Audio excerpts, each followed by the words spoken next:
Hello and welcome to a very special episode of The Singer and the Song. My name is Gill Manley. I was invited to go and meet some of the cast and creative team at Fairfield Halls of the new musical opening on the 3rd of February at the Fairfield Halls in Croydon. So please sit back and relax and enjoy the words and a little clip of the music yet to be released. So here we go. This is the special report on Carnival Dreams.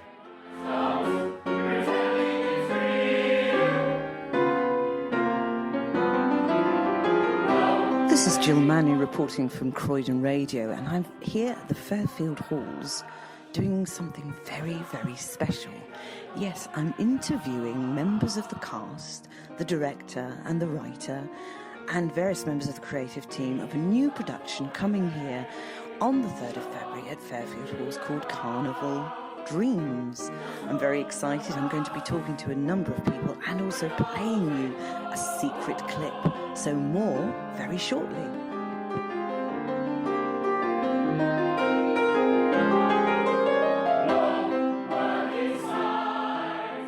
So the first part of my interview is with Norman Mark, who is the writer and lyricist of this fantastic new musical, Carnival Dreams, here at the Fairfield Halls in Croydon. Also with him talking is Cheryl Ferguson and Liz Watts-Legg, both starring in this production. I went on to ask Norman what really gave him the idea. What was the seed for this fantastic new production?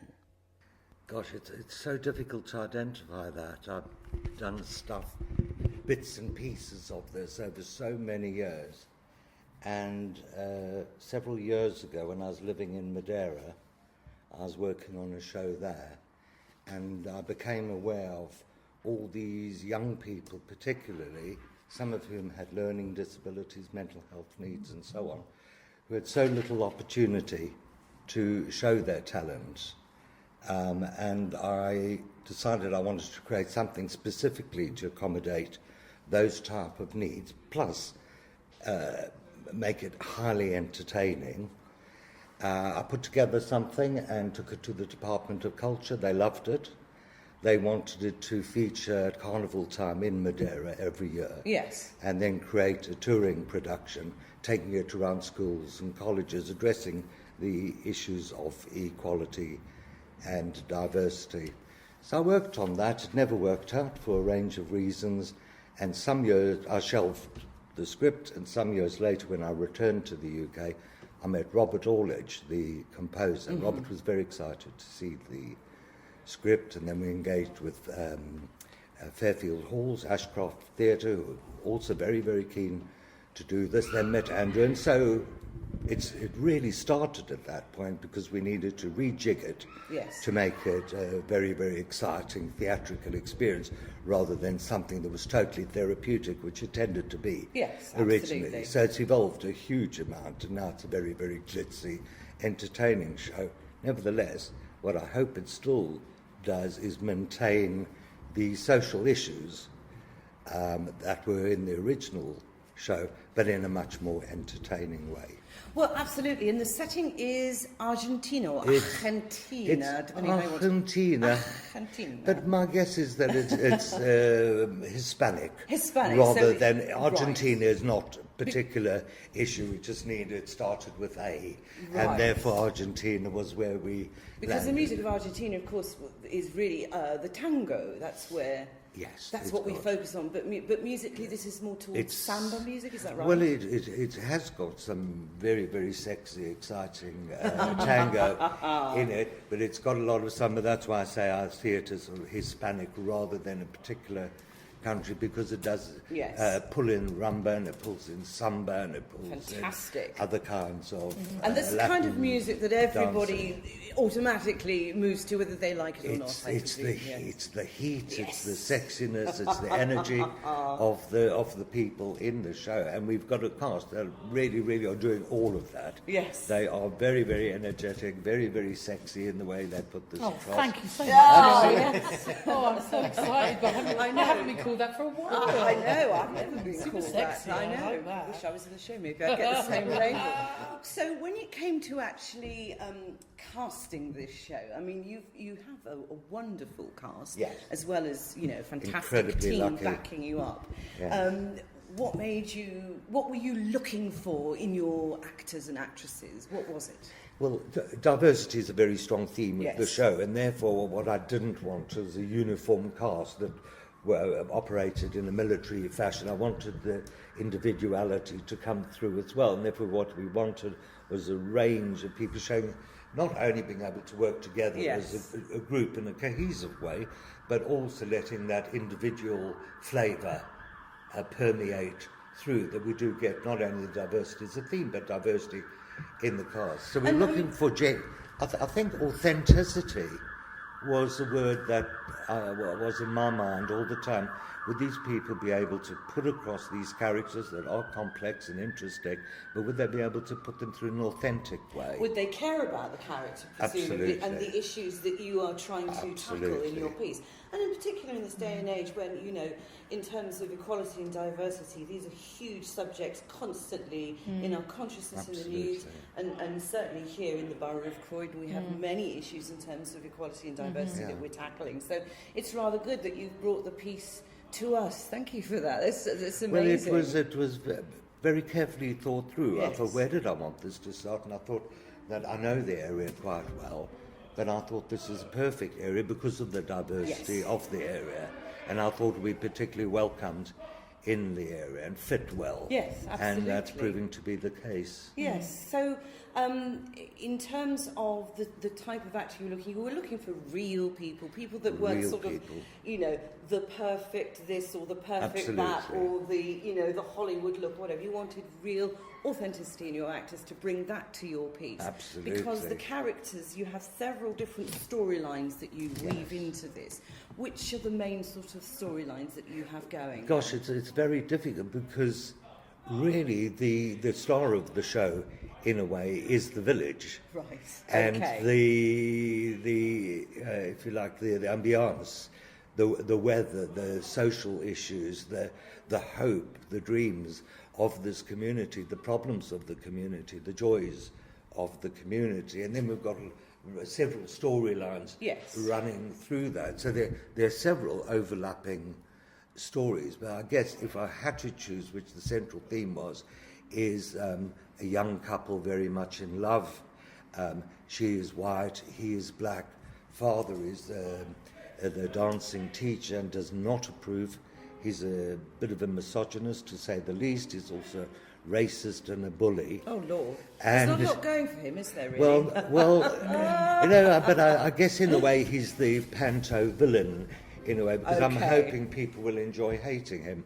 However, there's something about the show that I'm hoping that people will look beneath the surface of each character, and that even this, quote, bad man, who's definitely got antisocial tendencies, to say the least, that even there we can get to understand why does this man behave the way he behaves, and then we start looking at what happened to him in his life that led to him taking it out on women, taking it out on gay people, taking it out on black people.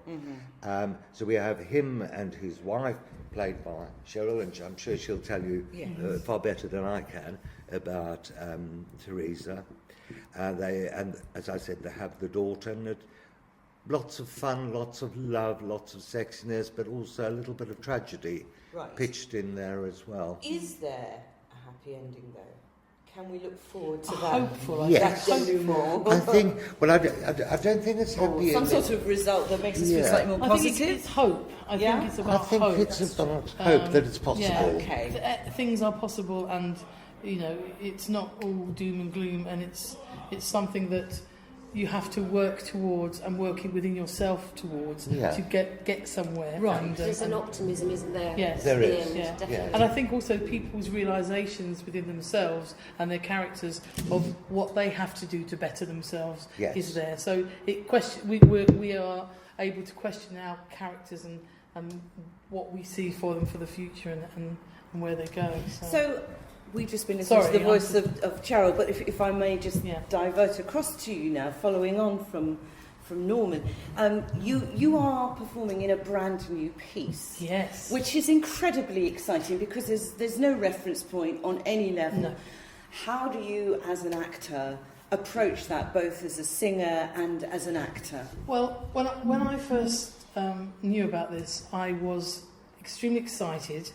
Then I got very scared. Yes. And I thought to myself, well, I haven't sort of been in a quotation marks musical for some time. Right. I normally do plays that have music in them and things like that. So you might know the odd tune, or you might, those kinds of things. So for me, it's a challenge in itself after a long time at EastEnders and stuff like that, to go into something else and to show other people that yes, I can do that. I can sing. But we know that you have a fantastic singing voice. I personally know that because that's something I always followed as your character, the interest and love for music and what it meant to her as a character.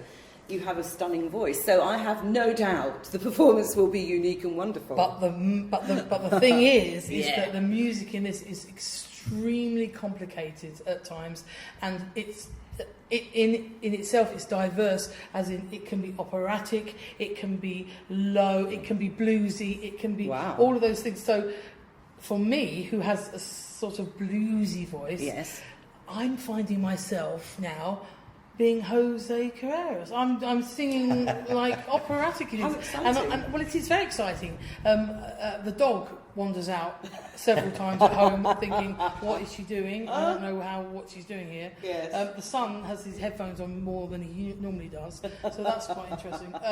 But it's it's a complete and utter challenge for me, and yes, exciting. And anything brand new is exciting. It's always a risk. You're putting yourself forward on this risk, but everybody's doing it. You know, Norman's doing it. We're all doing it. We all want to team together to make it work, and for an audience to go, aha, this is the new whatever. This is going to be new. So in terms of because I mean I know as a singer myself, and at the tender age of nearly 55, learning new material, I can remember the melodies, but remembering lyrics is my biggest issue. I mean, how do you, because you've got a very short rehearsal period, how do you get that much material settled in quickly? Well,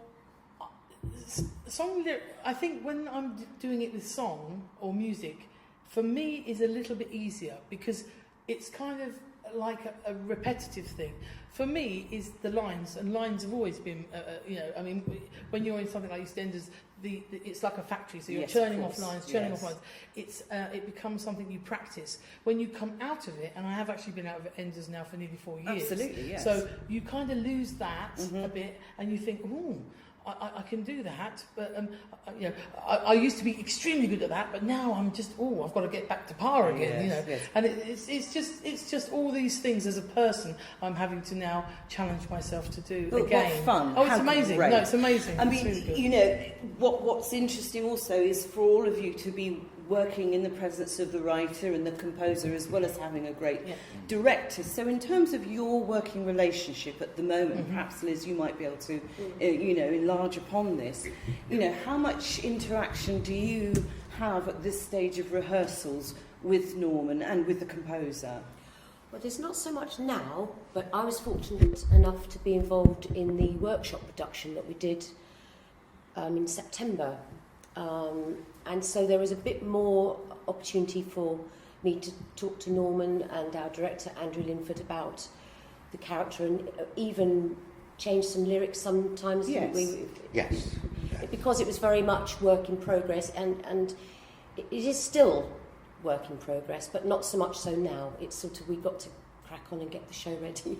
And Norman, how do you feel as a writer? Do you feel that you're happy to have that flexibility, that if someone makes a note to you, well, I think the character might not say this or might say that, do you have that feeling that that's okay, or do you worry? Or no ego. I'm not precious. I'm not a precious person. And many of the ideas and the suggestions that have come up from the cast and other people involved have been really, really extremely good. And I've been very excited that people have come forward with stuff. Cheryl, I think you mentioned teamwork, and Cheryl has indicated it as well. and I've always been a team player. Yes. And I enjoy working with people. For rehearsal purposes, I've taken a back step on this occasion because I can interfere a bit. And I thought it might be a useful thing for me to keep out the way this time round. But as from now, I'm going to be more involved. I do absolutely trust Andrew. I think he's an incredibly gifted director, and I trust the cast. Yes, yes. And therefore, I haven't got into that frame of mind where I need to be monitoring what's going on. I absolutely trust that they're going to deliver something really fantastic. But I am, just out of curiosity, going to be hanging around a bit more. Absolutely. Well, it's exciting to be around the birth of your child, in other words, isn't it? As the writer, it's your child that you're bringing into the world. Absolutely. I've got the stretch marks in advance. I know the feeling. And it's exciting for us to be part of that process. Absolutely. Really. So I'm actually talking at the moment to Liz Watts-Legg. Could you possibly tell us who your character is and what she represents within the actual storyline? Yes, well, my character's Maria. She is, she was the carnival queen, and now she's too old, and she's embittered because she was once married to the love of her life, and without giving too much away, the marriage didn't work, and she now is looking after her elderly mother. And she's just embittered about the passing of her life and missed opportunity, and she's trying to find a way through before it's too late, really, for her. I mean, it raises an interesting sort of social issue, the issue of carers, you know, people that actually devote their lives to looking after a sick relative or whatever, and have to put everything on hold. And again, you know, this is a very real issue, particularly as people live longer in the world, and, you know, children are suddenly becoming carers at the age of 60 or whatever. So, you know, again, extremely apposite sort of commentary, I feel. Absolutely. I think what's interesting about that storyline that I'm particularly aware of through my other job, which is social care training, is the mix of people who are carers, particularly to older people, and that those who are trapped in that, who feel trapped in that, and feel unsupported in it, and, if you like, lose an awful lot of their lives through needing to devote so much time to looking after someone who's vulnerable. But then, of course, there's the other side as well. In a way, this relates to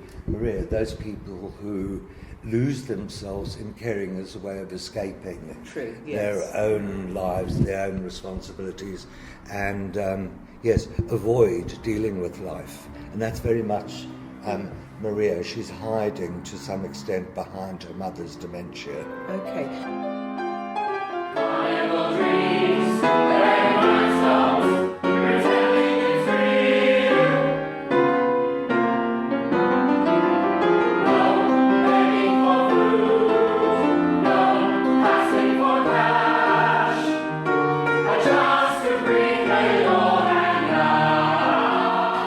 Cheryl, what is the name of your character, and what's her role in this story? She's Teresa. She is married to Jose, who is the dance the bad man. Oh, bad okay, guy. right. So I'm married to the this bad is the guy. bully, is yeah, it? The bully. Ah, right. And they have a daughter, Christina, together, and he blames her a lot, and he uses her as a bit of a physical punch bag and as a human punch bag occasionally. It's a kind of sort of domestic violence, I guess, storyline, but and it's about entrapment again, and how, you know, you lie for people, you are you cover up for things, but you need to get away. And actually, with the help of her friend Maria, she escapes with her daughter. Yeah, fantastic. But it's not always to the sort of the best, but you think it's for the best. So there's always a little bit of hope somewhere. And at the end, she gets herself.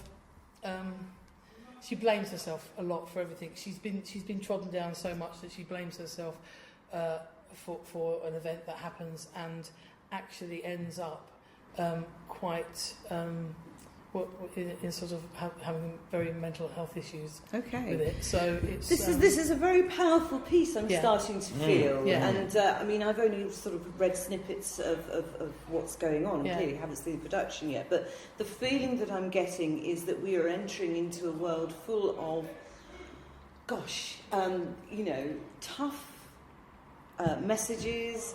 Do you think that the audience is going to embrace that within a musical sphere, and do you think they will question whether that is the right vehicle for it? I think that's very interesting, Sharon. no. I was going to say that I think they will, because the music is it's very diverse. So you do have very dramatic music that really does carry the storyline through. But then you do have some glitz and glamour and some fun. And so it's not all doom and gloom. Okay. Kind of the ballady bits, yeah, which are, exactly. so I think it does. And of course, if there's lots of great dancing, that sort of releases the tension. There's so lots to of great speak. dancing. Yeah, which is what you sort of need. And certainly nobody will be bored. No. In fact, Sure. people who attended the workshop, that they couldn't believe how quickly it ran, because the pace is very, very fast with each exciting story, and people do want to know what happened. But I guess you were asking, are people going to leave the show being depressed and maybe suicidal? No, they're not. No, good. They're going to have certainly an intense theatre experience. Great, yes. And I think the appeal will be possibly to a new audience, because there are lots of people who enjoy theatre who don't enjoy musicals. Yes. And I think that theatre goers, those people who perhaps are not so crazy about musicals, will thoroughly enjoy this. I'm looking forward to hearing the compositions to see how they figure within the sphere. I mean, interestingly, or maybe you may not find this interesting, but I recently saw a production called Grey Gardens at Southwark Playhouse, which is an astonishing story. And because I knew the documentary in advance, I felt it was a very voyeuristic topic. You know, here were two women, who were seriously undergoing serious mental health problems for many periods, for a long period of time, and I found the film very intrusive. And then to turn it into a musical, to me, seemed even worse. But I was wrong, because when I actually went in, the subject matter was treated so gently and carefully. Yes, it highlighted the problems, but actually it made you love the characters more. And because the songs were there, it made you resonate in a weird way even more emotionally. So my feeling, if I may impose that upon what I'm hearing from you, is that could be the same situation. I think that's very true. I think you can feel more deeply often through music. Yes. Because you've got different planes going on, haven't you? And I think it works very well. I mean, sort of coming from, not wholly, my background of theatre and stuff is very varied, but having sort of been known for the soap, it's interesting because everybody now watches television and that's what they see, and they see these soaps. Yeah. And now what I'm sort of saying is that it's about getting people out of that and watching the same issues that they watch on the television, but coming to support and see live theatre. And not only that, they get music in with it as well, because obviously it goes in hand. So I think it's quite an exciting thing. I think in a way this is the way it should be going now in kind of terms. We've gone to that bit of we're right on reality television now and that's it, and we're getting a bit bored with that now, I think. And so what it needs to do is go back again, and going back means coming out and coming to the theatre and sitting down and actually just for a little while, just for a couple of hours, you are in a place, you're safe, you're watching something that things will touch your lives, things you might be in you haven't discussed with anybody else. And you can come out and make decisions about your own life by something that moves you and is very powerful. And we get this all the time on the television with half an hour, but you kind of take it for granted. It's like spoon-fed you. But this is And totally you can a different become experience. immune to Totally. the experience. So this is something else. This is a deeper experience, Yes. really. Absolutely. Yeah. No, I agree with you. So, if you were to sum up this production, and they're both pointing to Norman, the ladies of the sandwich, created a little sandwich, Norman sandwich. If you were to sum up, say in a couple of sentences, what an audience member can expect from this production, how would you do that? And it's a bit on the spot, but I'll try. Yeah, it is rather. I think that what they're going to get is entertainment, mainly. I think people are going to have a fun an interesting evening with lots of drama and lots of comedy, but they're going to leave with a takeaway. People, I hope, are going to go away, and the show's not going to be forgotten. It won't be that in-the-moment experience only. I think people will look back and perhaps identify with characters, look at the story, and I hope that some people will also get something incredibly positive out of it for their own lives. I'm sure they will, and I'm very much looking forward to coming. I'm coming to the gala night. Oh, VIP, me, ha. Very much looking forward to coming and seeing the production, and I really wish you all hugest great luck. You know, break your legs, or well, try not to break anything else, Cheryl, if you can help it. I'm not great now. I don't. And Norman, I hope this goes to even greater success after Fairfield Halls. We will watch this space intensely. Meanwhile, we're going to thank Liz, Cheryl and Norman for talking today.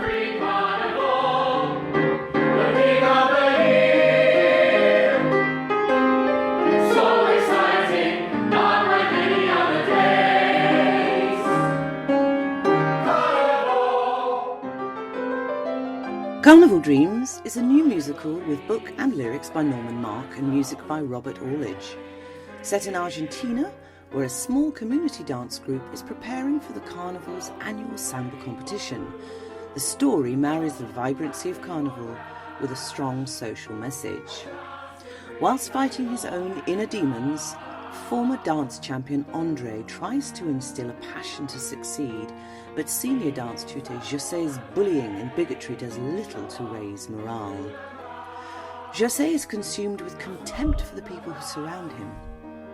A Bible-quoting misogynist who physically and mentally abuses his wife Teresa, José delights in trying to humiliate the flamboyantly camped drag queen Carmen, and is determined to quash the growing romance between his daughter Cristina and Duarte, whose only crime is the colour of his skin. When the embittered Maria persuades Teresa and Cristina to escape José's clutches, a heart-wrenching tragedy unfolds. Can the dance troupe survive and win against this adversity? Carnival Dreams will make you laugh and cry. It will shock and inspire, and most importantly, it reminds us to fight injustice and prejudice and embrace our wonderfully diverse communities.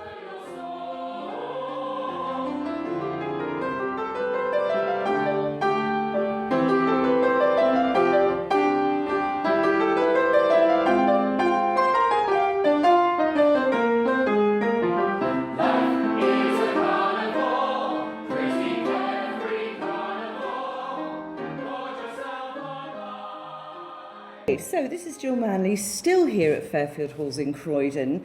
Very excited because I'm slowly working my way through the cast and production team of this wonderful new musical coming to open here, I believe, on the 3rd of February at Fairfield Halls, called Carnival Dreams.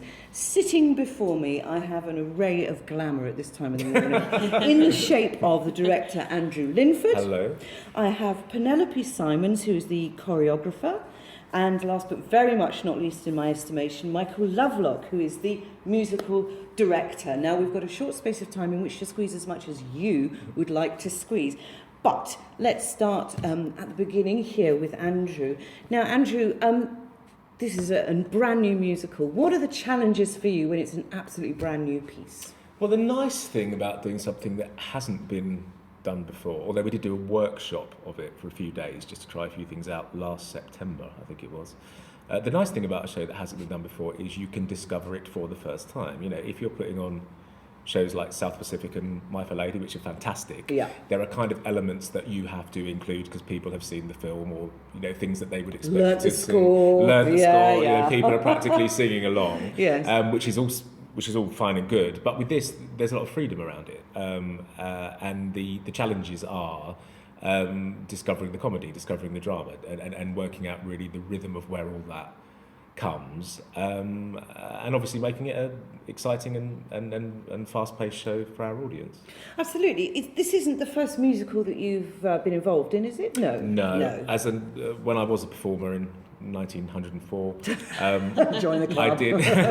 I did do quite a lot of musical theatre work, and since I've been directing, I've directed quite a few musicals. Yeah. So, what are the challenges in that case as a director when you're working on a new piece that includes choreography and music? I mean, where do you begin? Do you have like a team meeting with a choreographer, particularly with a new piece where you've got to obviously design and devise everything? Where do you begin? We've had quite a few meetings before we started rehearsals. The producer of the show loves a meeting, but he usually pays for the lunch, so that's okay. But we talk about ideas.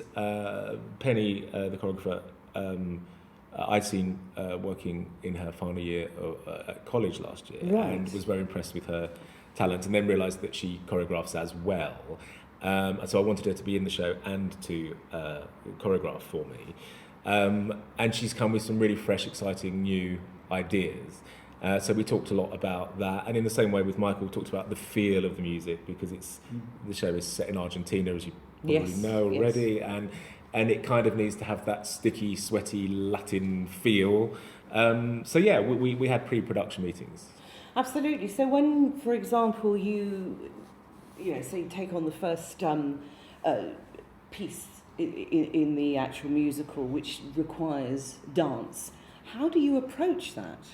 I think it's coming with an idea, but also knowing that it's more than likely going to have to get changed at some point. It's just being fluid with the ideas, and also having been part of the workshop before, I've got to try new ideas out, and then it's always different with whoever you've got in the ensemble who you're working with, and you want to work to people's strengths. So it's very much listening to the style of the music and kind of what you need to show in terms of the development of the story in that song and how it progresses to the next Because this isn't really like a jazz hands kind of situation remotely. This is a dramatic piece which is enhanced by the music and the dance. Yeah. So were you aware of who the cast were going to be when you started to design the choreography, or did you have no idea at all? Yes, so I was part of the audition panel when we went through the process. So I got to know who was going to be in the ensemble, and it is working to people's strengths, but obviously ideally the style is a lot ballroom and Latin, which moves away sometimes from musical theatre because it's got a very distinctive style. Yes. So I think for me that's what's been the really nice challenge, and also the thing that I found really exciting, because having just come out of training in September, it's very much been musical theatre based, and ballroom and Latin sort of took a back seat to things, and so it's incorporating the style of ballroom and Latin but also making it accessible in the musical theatre way. Well, congratulations on having such an immediately successful career. I mean, that's it's a all downhill from now. It's all downhill. Sadly, it is. You end up on Croydon Radio like me. Yes, I remember when I studied at Webber Douglas back in 1979. We never did ballroom. We did lots of jazz, ballet, and tap. So, is there that kind of training available in drama schools these days? I don't know. Well, I went to the Musical Theatre Academy, so we did. It's over a 2-year course basically, and we do 10 weeks on, 3 weeks off for the whole time. So we don't have the big summer off, and it's just the dance style that we got is just whoever's in the industry, they will always come in to teach. So we got the opportunity to learn. We did workshops and had learnt different styles that was around, but we wouldn't actually necessarily have a ballroom and Latin lesson per se. No. So it's very much from my experience when I was growing up. I did it for 10 years, I think it was, when I was younger. So it's just taking all the different styles that I've learned in my time, I guess. But obviously it's just... What is the character that you play in this? So I'm part of the ensemble. Right. As well. So it's all about a big dance competition and sort of having different diverse people all coming together to try and have a goal at the end to achieve and to win the dance competition. So everyone's very different in their approach to being involved in it and how that sort of progresses along the story. Michael, I'm turning to you. Michael Lovelock, you are the musical director of this piece. Yeah. Now, a lot of your time, I presume, is spent being a repetiteur. In other words, constantly going over and over material. But do the singers, do they come to you for advice on how to approach interpretation on any level? Yeah, absolutely. So, you're right. There's a lot of time just playing through again and again and teaching teaching the melodies at the basic level. But once you get past that, then yes, you begin to look at the performance of each song, how it's interpreted, how the character might sing it. So moving away from technique and more towards interpretation. So yeah, we spend some time talking through that for each part. And do you put them through vocal warm-ups every morning? And No, I don't let them. Oh, Because it takes up too much of my rehearsal time. It does take a little time. So Oh, generally dear. they come in warm. But yeah, I mean for performance, obviously, yeah, Yes, we would of kick off with a course. vocal warm-up. And we've got such experienced singers Yes. in the group that they come ready. They know how to look after What are we now? themselves. Well, 11 o'clock in the morning, and Nick, who plays Jose, was singing all these top Yeah, B we've already, flats. Wow. Already run through a bit of an opera number. Yeah. Yeah, of course. I mean, we're not dealing with amateurs here on any level, which is great. So at the moment, no one's lost their voice. No one's got a stinking cold. Not yet. And we're so Phew, let's yeah. pray Yeah, that despite may all the- continue. Yeah. Okay, so, I mean, apart from the fact that it is an absolutely brand new piece, the audience won't know any of the songs, but what do you think is going to draw them into the music? I mean, what do you find it incredibly approachable? Are these tunes that become earworms? Are they immediately accessible to the... There's some beautiful melodies in it. Yes. There's some real show-stopping Leonard Bernstein-esque Wow. West Side Story, melodies in here. But the interesting thing that Robert, the composer, has done is he's a Sondheim fan, Mm-hmm. Kurt Weill, Jacques Brel. These are all influences that he likes to use, and so there is that kind of, as Penny was saying, the narrative drives through a lot of the numbers. So there is kind of recitative and music underscores our storytelling in an unconventional way a lot of the time as well. And I think that's Yes. what makes it interesting. I think anyone who enjoys musical theatre that allows itself to explore different methods of storytelling will find this interesting, but you don't lose out on the show-stopping numbers as well. Yes, absolutely. So in terms of what you as the creative group are aiming at, in if you wanted to sum up this production, how would you do that? What could we look forward to? Michael. Sorry. Thanks very much. I think I'm aiming for musically. I'm aiming for something that's a little different. That's not necessarily what you'd expect from musical theatre. I think one of the joys of this show is that it encompasses so many styles, but it also has a home within that kind of Latin feel. But as Andrew's alluded to, there's so many influences from Sondheim to French classical to a little bit of blues and jazz, and I think that's the joy of it, trying to weave that together and present something that's just that little bit different musically. Well, I think that sounds very exciting. I mean, I love all the genres that you've touched upon personally, so I'm going to look forward to eventually the cast recording. And what are your biggest hopes and dreams? Because it's only a short run of 4 days? Yeah. 3rd to the 6th, I think, with some matinees. 6th, that's right. What is Yeah. the hope and dream at the end of that? I know that the writers, as any writer would be, are fingers crossed that some of the producers and other people who are going to come and see this kind of tryout run here will take it on and try and tour it or make it accessible to school groups and community groups, because that's how it really started. Norman may have alluded to some of the history Yes. already. And I think there's good parts for everybody. It's challenging in its themes, and the score is challenging, and but it's kind of a feel-good musical that allows itself not to always feel that good. I like that. You're going to think and relax and enjoy and think again, and I think that's good for the mind. I thank you so much, all three of you, for taking your tea break to come and talk to me. I wish you great success. I'll be here on gala nights to come and see what you've been up to. In the meantime, enjoy the rest of your day rehearsing like mad. Thank you very Thank you so much.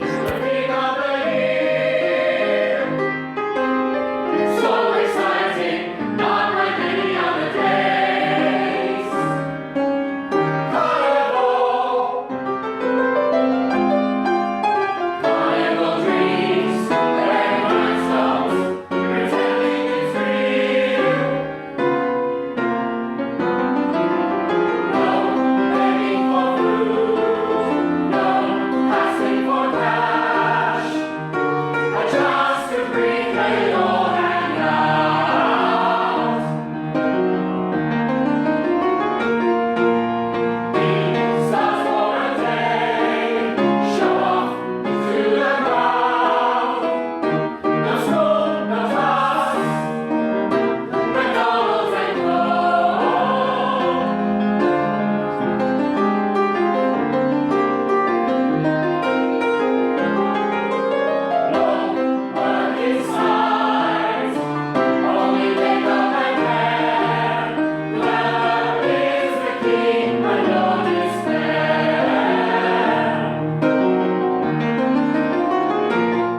folks, finally here for my last interview at Fairfield Halls with a member of the creative team. We have Cleo Pettit. Now, tell me, what is your job in this production? My job is the designer. Ooh. And it's the set and the costumes.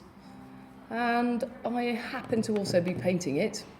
So you're just doing everything, Yes. basically, to make everyone look beautiful? Yes. I say I'm painting it. I'm a bit of a control freak. Oh. I know exactly what I want. But I'm also getting in an amazing graffiti artist, Okay. a street graffiti artist, to do a lot of the... Because we're sort of... The set is Interesting. a really broken down slum area Yes, of yes, of Argentina. course. But it's a cool place as well. And it's a musical. You don't want it to look really dull. Is it a Croydon street artist by any chance? It's not. That's a shame, because we've got a lot of them. I know, when I came here, there's graffiti There's some everywhere. fantastic new graffiti in Matthew's Yard. It is amazing. Yeah, absolutely. So, when did you first come to this production? How did you get involved? Andrew asked me, I've worked with him before. Ah. We've recently done Pirates of Penzance. Oh, complete different style Yeah. of production. Yeah. But I mean, isn't that part of the creative joy? It is. So, when you got the script, what was the first thing that popped into your mind visually? That it's really hot. It's Okay. very, very hot. And it's that sort of country where everyone lives outside. And they would have dance rehearsals in the streets. Everything happens outside just because there might be a breeze. How do you get that across on a cold stage in Croydon? It will come across. Well, I mean, the lighting will really help. Okay. We'll have hazer machines, so all the lights will be all misty and all that. Well, those dancers are going to be hot anyway because they're dancing. Absolutely. They're going to be throwing themselves around everywhere by the Yes. feel of it. But, I mean, you're actually designing the lighting as well. No, I'm not. No, Right. I just mean it all goes together. Right. And everyone's in vibrant colours. The set's going to be vibrant and it's that those sort of peeling walls where the plaster's peeling off and bits of brick are revealed and Yes. it's the favelas, isn't so it? Or maybe that's a Brazilian thing. Spanishy and hot. Yeah, looking. exactly. But I mean, Colourful. do you get across a coolness within the heat as well with the brickwork? Because obviously... No, because it's all red bricks. It's a hot place. Everything's right. hot about it. The only time we go to Grey is when he's in prison. Ah, okay. No, I'm not giving anything away, am I? No, you don't know not at who. all. No, we don't know who you're don't know talking anything about. about Absolutely not. So, with the costumes, I mean, clearly there's a huge amount of detail, certainly in the carnival costume, isn't it? I mean, do you have a huge team sewing beads for you? In Thailand. In Thailand? No, What? A local I know, labour it's very Cleo. strange. Our producer has a connection with Thailand. Ah, okay. And because he produces a lot of panto. Right. So he just brought the Thai carnival panto sequins Gotcha. to here. And Croydon. in terms The rest of it's shopped in Croydon. Okay, you're forgiven. The rest of the whole entire thing. Well, you've got quite a choice of I know. shops and materials in Croydon, that's for sure. So, I mean, what was the biggest challenge apart from the heat for you in terms of, like, were you on a mega strict budget, or was there a time There is restriction? a budget, and it also has to be tourable. Mm-hmm. And you have to go from the slums into the city to a nightclub in the city and back to the slums, back to the city. Yeah. So I had to work out a set that can There's a change and move practicality involved, and isn't really there? simply just suddenly you believe you're somewhere else. Yes. So, I mean, what's the Ashcroft Theatre like in terms of, technical ability? I mean, is it quite a good theatre yeah. to work with? It's really good Is stuff. it everything that you actually need as a set designer? Yeah. Nice workshops. Oh, cool. Really nice people here. Decent tea? Yeah. A nice cup of tea. I mean, I can't remember because I've stood on the stage about once in my lifetime, though. Is it quite an average big stage, or is it quite small? Or Average. Big. Right. I've just stepped into the Ashcroft. Yes. And that's blown my mind. That's like Right. Westminster Cathedral in there, isn't it? It is It's actually amazing to have those two theatres in this one building. I know, it's 'Cause they're bizarre, both isn't big, it? I yeah. know, and it's unfortunately going to be closed down for a couple of years soon because they're going to redevelop, so make the most of it while you're here. That's what I say. But it'll be reopened, won't it? It's not going Oh, anywhere. well, that's the plan. That's the plan. Let's see what happens. Croydon is a mishmash at the moment, but Yeah. let's not get political in No. this interview.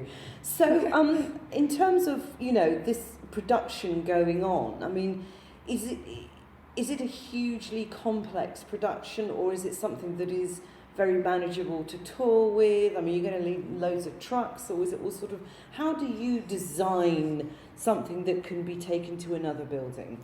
Well, I've designed it very cleverly so it packs down easily. So it's a bit of an IKEA flat pack job, is it? It will be, but yes. a nicer one? Yes. Cool. Yeah, basically, yeah. But it is a complicated show. There's a lot going on, but that's more for the actors. The actual design-wise, it's going to look great, but it will pack up. The costumes will take up a lot of suitcases. I'm sure they will, because I mean, you haven't just got all the carnival feathers and the huge bustles and everything, but you've got all the other stuff There's going tons. on. Loads of props as Everyone's well. doubling up. There will be, yeah.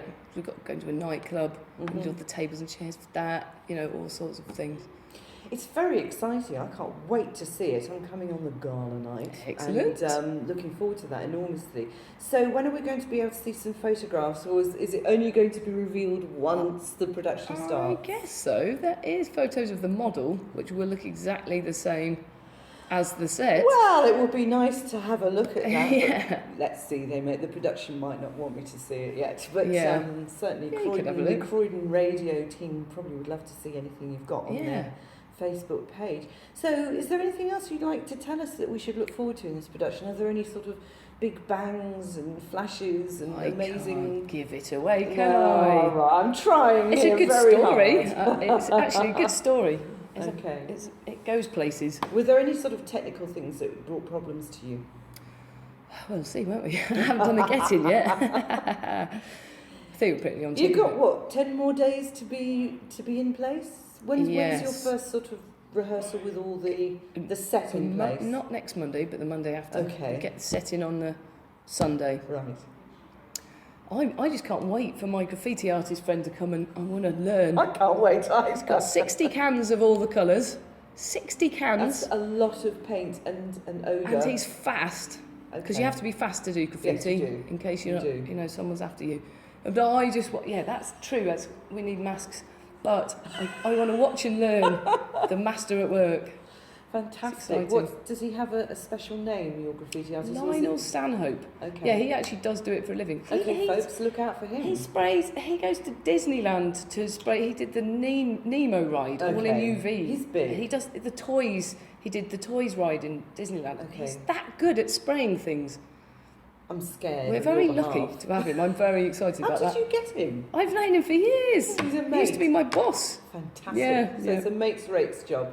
Yes-ish. Well, we won't go into He's not too cheap, but he's so fast it doesn't actually matter. Yeah. Fantastic. Yeah. Claire, thank you very much for taking time out from the paint pots and That's all right. and the hacksaws and the drill bits and everything. Yeah. And do be careful. Don't chop anything off in the meantime. Health and safety. And can't wait to see what you've done. Hey. And I hope the costumes fit and don't fall off halfway through So the do show. Because you can't run back to Thailand and get them fixed. Thank you very much, Claire. So exciting, not like any other days.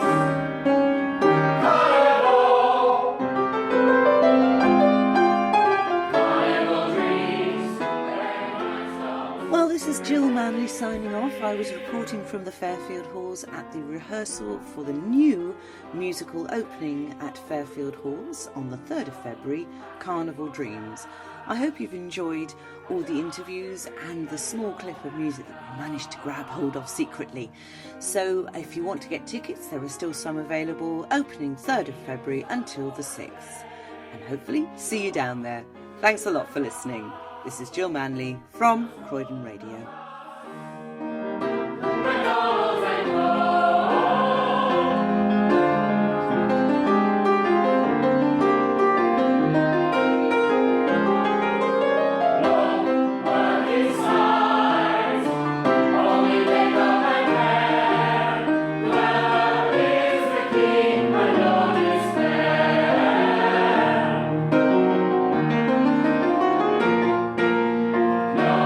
Tidy your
business like no business I know.